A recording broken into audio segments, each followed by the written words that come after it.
Bianca Manalo ngan Senator Gatchalian Bulag na daw.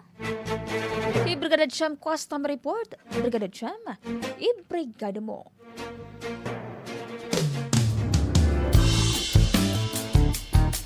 Nagkalat yan ang mga hurug-hurug nga bulag na daw hera Senador Gatchalian ngan ex-beauty queen actress Bianca Manalo.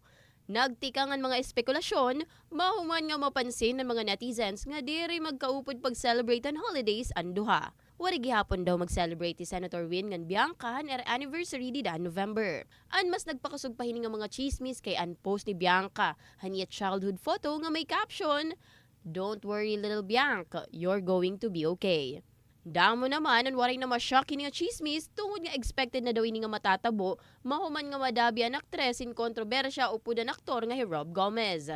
Bangin daw gimpakalmalan senador ang sitwasyon og sa formal nga makigbulag kan Bianca. Pero hasta yan waray pa opisyal nga pahayag tikang duha nga kampo about hini.